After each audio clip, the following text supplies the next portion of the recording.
예, 금요일 묵상의 시간입니다. 진리를 따라 움직이지 않으면 세상 따라 죽는다. 진리를 따라 움직이지 않으면 세상 따라 죽는다. 자, 이런 제목으로 이번 주간을 마지막 묵상 함께 나누겠습니다.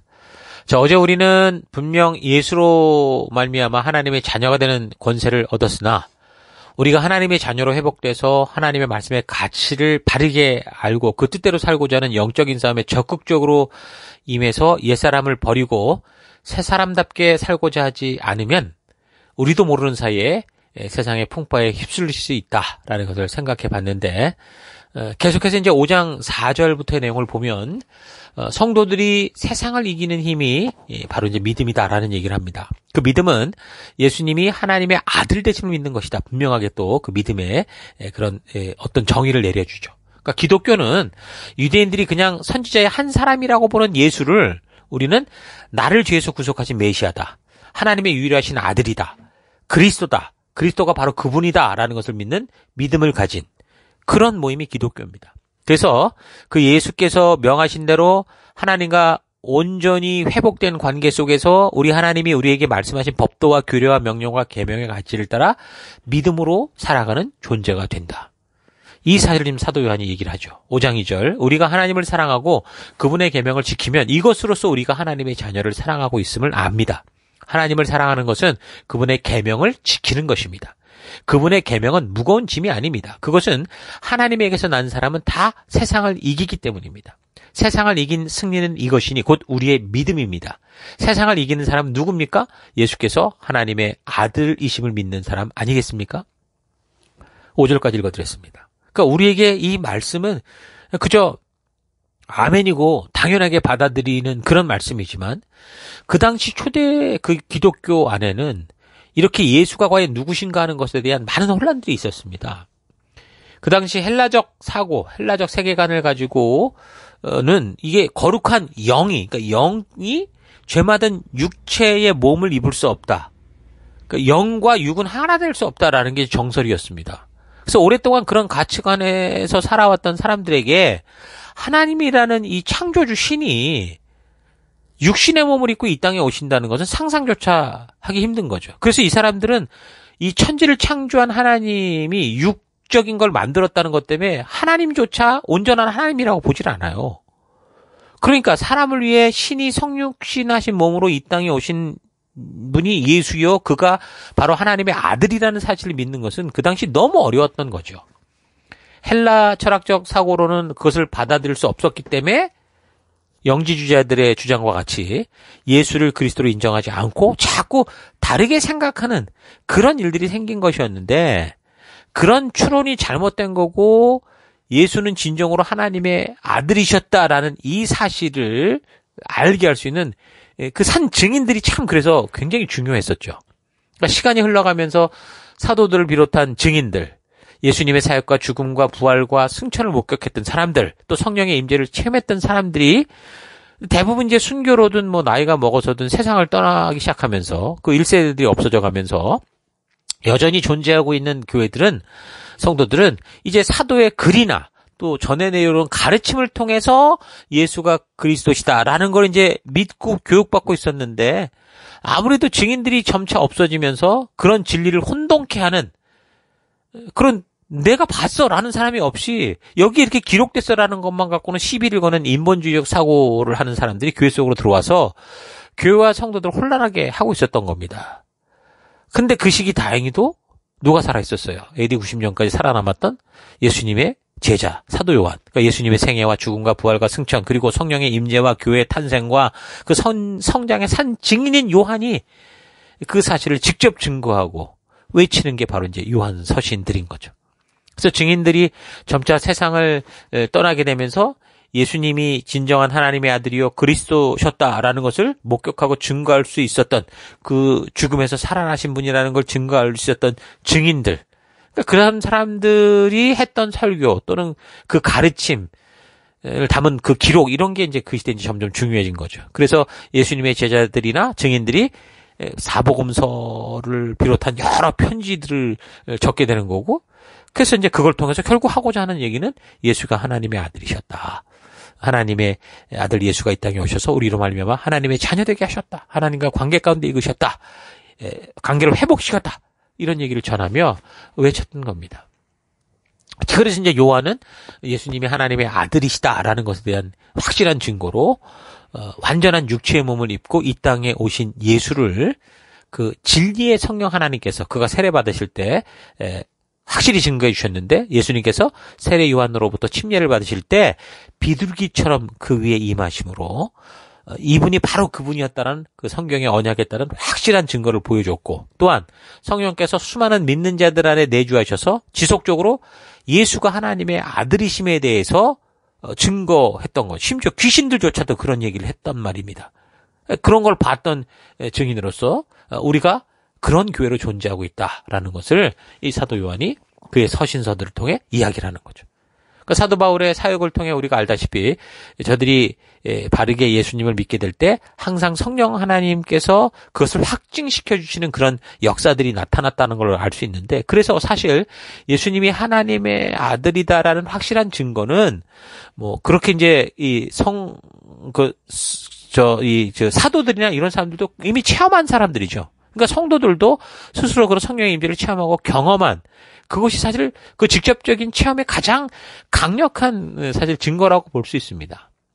그런데 이제 말했던 것처럼 그런 직접적인 체험이 없는 이제 교인들이 교회에 들어오면서 저들은 뭐 이방인들 같은 경우 대부분 헬라 철학적 세계관 속에서 살아왔던 터라 예수가 그리스도 되신다라는 거에 대해서 상상하지 못하고 믿지도 못하고 그래서 저들의 세상적 세계관과 뭐 저들의 이해를 바탕으로 예수를 이해하려는 영지주의적인 주장에 흔들리게 되는 거죠.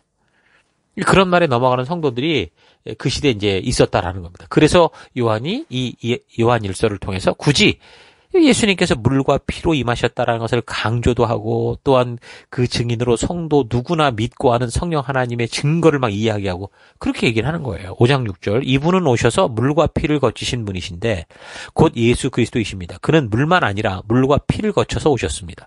성령은 증언하시는 분입니다. 성령은 곧 진리입니다. 증언하는 이가 셋인데 곧 성령과 물과 피입니다. 이 셋은 일치합니다. 즉 이 세 가지 증거들이 예수께서 메시아시며 하나님의 아들이며 육신을 입고 이 땅에 오셨다라는 것을 확실하게 증거한다라고 전하는 거죠. 그러니까 이 시대를 살아가는 우리에게 예수는 그리스도다라는 이 고백이 참 쉬운 것이지만 그러나 그 당시 헬라 철학적 세계관을 가지고 있는 이들에게는 참 이해하고 정말 받아들이기 힘든 문제였습니다. 사실 뭐 오늘날도 어떻게 보면 많은 사람들이 예수가 그리스도이심을 믿지 못하고 있습니다. 또한 삼위일체 하나님에 대해서 바르게 이해하지 못하는 경우도 많이 있기 마련인데 그런 걸 볼 때 뭐 그때나 지금이나 우리가 예수를 그리스도시요 살아계신 하나님의 아들이십니다라고 고백할 수 있는 거 이거는 참 하나님의 전적인 은혜가 아니고는 안 된다라는 걸 우리가 알 수 있는 거죠. 좀 하나님의 은혜로 말미암아 우리가 이렇게 고백할 수 있는 게 고백했기 때문에 하나님의 자녀가 된 게 아니라 하나님의 은혜가 임했기 때문에 우리가 고백할 수 있었다라는 것을 인정할 수밖에 없습니다. 그래서 우리는 그런 은혜를 주신 우리 하나님께 감사할 수 있는 우리가 되어야 됩니다. 자, 그렇게 예수님을 모시고 살아가는 믿음의 사람들이 하나님의 말씀의 뜻을 기뻐하며 살아갈 때 이 사람들이 구하는 바가 뭐겠습니까? 뭐 자기의 욕심을 따라 구하겠습니까? 그렇지 않죠. 하나님의 뜻이 이 땅에 이루어지기를 위해서 간구하게 될 것이고 그래서 저들이 주의 뜻을 따라 구하는 모든 기도는 이미 응답받은 바가 되었다라는 것도 알려주죠. 5장 14절. 그를 향하여 우리가 가진 바 담대함이 이것이니 그의 뜻대로 무엇을 구하면 들으심이라. 우리가 무엇이든지 구하는 바를 들으시는 줄을 안즉 우리가 그에게 구한 그것을 얻은 줄을 또한 아느니라. 그 하나님의 뜻대로 살기 원해서 그의 말씀을 사모하고 그 말씀을 통해 하나님의 진심을 알게 되므로 결국 그 뜻을 따라 살아가는 사람들의 기도와 간구의 내용이 뭐겠습니까? 하나님의 뜻이 이 땅에서도 이루어지는 거죠. 그러니까 똑같은 구절을 놓고도 정말 하나님의 진심을 아는 자들에게는 이 기도, 이 말씀이 하나님의 뜻을 이루는 그런 방향으로 나아가는데 그 하나님의 그 온전한 의도를 알지 못하는 사람들은 내가 기도하는 대로 뭐든지 다 얻는다고? 믿습니다. 이렇게만 강조하는 이상한 쪽으로 흘러갈 수도 있어요.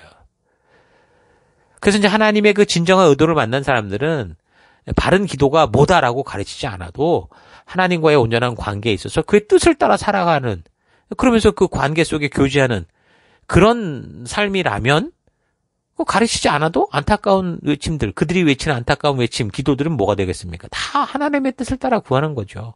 하나님의 마음으로 구하는 거, 하나님의 뜻이 이 땅에서도 이루어지기를 원하는 그런 거겠죠.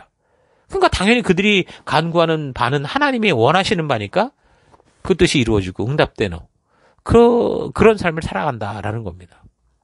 그러므로 성도된 우리들은 세속의 것들, 우상을 추구하지 말고 오직 우리 하나님과의 온전한 관계 속에서 그 하나님의 뜻을 따라 살아가는 그와 동행하는 바른 교제 가운데 나아가라.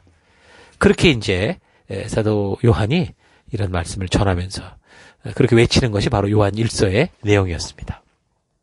자, 이 정도면 여러분 충분히 이 요한 서신을 통해 1서를 통해 전하는 뜻을 이해하리라 봅니다.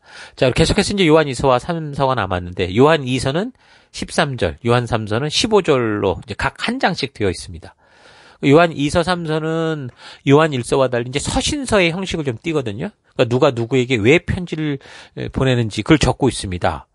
요한 2서는 한 가정을 향해서, 요한 3서는 한 개인을 향해서 적는데 그 전개되는 상황과 환경들은 좀 다르지만 전하는 내용의 핵심이 요한 1서에서 말하는 거하고 다 일치를 한다는 거죠. 그래서 어떤 사람들은 요한 서신서들, 그러니까 1서, 2서, 3서가 한 권의 편지다라고 보는 사람들이 있거든요.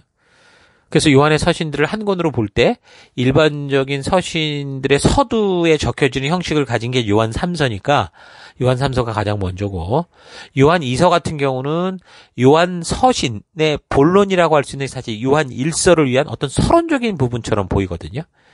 그러니까 결국 이제 요한 3서, 요한 2서, 요한 1서 이렇게 이제 한 권으로 보게 되는 거죠. 요한 2서는 가이오 집안 공동체에게 편지를 보내는 거고, 요한 3서 경우는 요한이 가이오라는 사람에게 데메드리오라는 사람을 천거하는 내용으로 되어 있으니까 아마도 이 사람 데메드리오가 요한이 보내는 이 서신서들을 이 교회 속에 전한 것으로 보고, 그래서 이제 요한의 서신들을 한 권으로 보기도 하는 겁니다. 자, 어찌됐든 내용은 너무 간단하니까 요한 2서가 강조하는 점은 뭡니까? 거짓 교사에 대한 경계, 그리고 이제 하나님의 최고의 명령인 계명을 따라 살 것을 말하죠. 결국 똑같은 거예요. 요한 1서의 내용과. 그래서 하나님과 사귐이 있는 관계, 교제 가운데 거하게 하기 위한 거고, 요한 3서 같은 경우는 교회를 혼란케 하는 사람들을 알게 하면서 교회와 성도의 온전한 삶이 무엇인지 알게 하는 거죠. 거짓 교사를 드러내는 거죠. 그래서 교회가 분열됨 없이 하나님과의 사귐이 있는 삶을 살아가도록 권하는 그런 거를 볼 수 있습니다.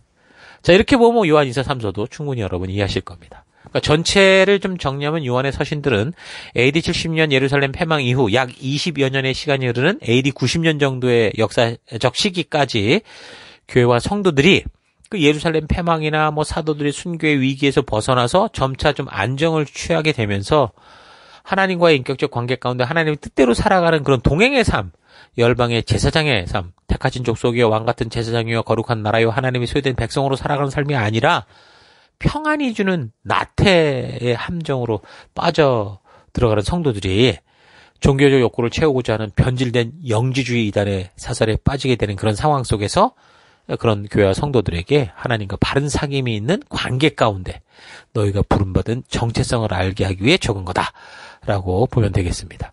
그 당시에 헬라 철학적 세계관이 영적인 존재는 절대로 육적인 것과 함께할 수 없다는 사상이었다고 그랬죠. 그래서 하나님께서 보내신 예수가 그리스도시요 살아계신 하나님의 아들이라는 사실을 이해하지 못함으로 자꾸 이상하게 이성적 논리로 풀어 해석하면서 영지주의적 주장이죠. 그러면서 성도들을 혼란케 해서 결국 하나님의 온전하신 이 뜻이 왜곡돼서 하나님이 성취하신 복음의 소식을 부인하고 또 다른 새로운 이상한 종교가 되게 하는 그런 교회적으로 위험한 이 상황 속에서 그때까지 이제 예수님의 산 증인으로 살아있던 요한이 교회 성도들을 향해서 예수가 그리스도 되심에 증거하고 그리스도 되심에 대해서 증거하고, 그래서 새 언약의 성취 속에서 살아가는 성도인 우리가 어떤 삶을 살아가야 하는가를 말해주는, 이거는 이제 요한서신서를 통해 우리가 볼 수 있는 겁니다. 자, 그래서 우리 이 편지를 통해서 예수님의 피로 산 그 영혼들, 교회와 성도들이 예수를 믿고 난 후 종교에 빠지지 않고 스스로 하나님과 사귐이 있는 건강한 성도들이 될 수 있도록 하기 위해서 성도들이 위해 하나님과 동행의 길로 나아가기를 간절히 소망하는 이 한 사람, 누굽니까? 노사도. 머리가 희끗희끗하겠죠. 요한의 이 전하는 이 마음, 이 심정을 우리가 볼 수 있기를 바랍니다. 예수 그리스도의 희생과 사랑을 믿음으로 하나님과 끊어졌던 관계가 회복된 하나님의 자녀된 우리의 정체성을 잊지 마시고 우리를 살아있는 관계 가운데로 부르신 하나님과 동행의 길로 나아가자 외치는 이 노사도 이 요한의 이 도전을 잊지 마시고 여러분 각자의 삶의 터에서 진정으로 하나님과 살아있는 인격적 사귐이 있는 동행의 길을 걷는 여러분 되기를 바랍니다. 자, 오늘 하루 우리가 이렇게 쉽게 고백하는 예수가 그리스도시다는 이 고백이 이 역사를 볼 때 어떤 수많은 위험의 시간을 통해 또 수많은 믿음의 선배들의 목숨 건 말씀대로의 길을 걷는 결단을 통해 이렇게도 우리에게 자연스러운 것이 되었다라는 것을 여러분 충분히 좀 깊이 생각해 볼 수 있길 바랍니다. 그래서 우리는 하나님이 나를 내가 원하는 것을 기적적인 힘으로 순식간에 변신시켜 주기를 원하지만 하나님은 당신이 창조하신 시간과 공간 속에서 많은 시련과 역경과 실패를 통해 사람들 스스로 뭐가 귀중한 것인가를 알게 해서 참된 진리를 따라 하나님이 주신 자유의지를 가지고 자기 스스로 힘써서 지켜가는 존재가 되게 하시는 거죠. 그래서 교회와 성도는 항상 진리를 따라 힘써 나가야 됩니다. 그렇지 않으면 우리는 그냥 쉬고 있을 뿐이라고 생각하겠지만 우리가 힘써서 성경과 역사를 통해 하나님의 진실한 뜻을 만나 하나님의 의도를 알고자 하지 않으면 그 뜻대로 살고자 하지 않으면 사실 세상의 급류에 휩쓸려 가고 있다라는 사실을 여러분 절대로 잊어서는 안 됩니다. 사도 요한이 우리에게 부탁하고 명하는 것들은 성도인 우리가 세상의 환경과 상황이 어떠하든 하나님이 주신 진리를 따라 힘써 노를 저어 하나님의 인도하시는 빛을 따라 나아감으로 해서 결국 그것을 어두운 세상들이 보고 진정으로 하나님께 나아갈 길을 알게 하는 빛과 소금으로 열방의 제사장이여 거룩한 나라로 부름받은 자의 삶을 살아가자는 것들이죠. 그러니까 성도는 진리를 따라 움직이지 않으면 세상의 거짓에 속아 또다시 죽음의 골짜기로 표류하며 결국 스스로 죽음의 길로 가게 됩니다. 그러므로 힘써서 하나님의 말씀을 따라 믿음으로 살아가십시다. 하나님의 말씀대로 서로 사랑함으로 하나님의 나라를 이 땅에 이루어가는 우리가 되십시다. 온 세상의 사람들이 다 반대의 길로 간다고 하더라도 성도로 부름받은 우리는 오직 한 길, 주의 뜻을 따라 힘써 살아가십시다. 하나님의 백성이 되었으니 우리 하나님께 올인하고 그의 말씀만을 따라 살아가는 우리가 되기를 바랍니다. 각자 보냄을 받아 살아가는 삶의 더 곳곳에서 하나님께 거룩하게 구별함을 받아 세움을 입은 하나님 나라 백성답게 하나님이 주신 하나님 나라의 법도와 규례와 명령과 계명의 가치를 따라 살아가는 열방의 제사장 증인 되기를 축원합니다. 오늘 하루도 힘내십시오. 잠시 기도하겠습니다. 하나님, 오늘을 살아가는 우리로 하여금 예수가 그리스도이심을 이렇게 쉽게 고백할 수 있도록 2000년의 역사의 시간을 통해 믿음의 길을 이루어 오셨는데 예수가 그리스도시여 살아계신 하나님의 아들이라는 사실이 우리 성도들에게 생명을 건 진실한 고백이 되어야 함에도 종교 안에서 너무 쉬운 입술로만 치장하는 종교적 주문처럼 반복적으로 떠들어대는 삶을 살아온 것을 회개합니다. 진리를 따라 움직이지 않으면 그 자리에 멈춰 있는 게 아니라 세상의 급류에 떠내려가는 존재가 될 수 있다라는 거 잊지 않고 부지런히 내 삶의 곳곳에서 진리를 따라 성실하게 나아가는 하루하루 되기 원합니다. 우리 하나님이 주신 법도와 규례와 명령과 계명 속에 담긴 주님의 뜻에 올인함으로 세상으로 눈 돌리지 않고 오직 주님의 말씀이 인도하는 길로 걷는 이 기쁨을 참으로 누리는 그런 내가 되기를 원합니다. 하나님, 오늘도 주님의 진리를 따라 힘써 나아가는 그런 하루 되기를 간절히 바라옵고 예수님 이름으로 기도했습니다. 아멘.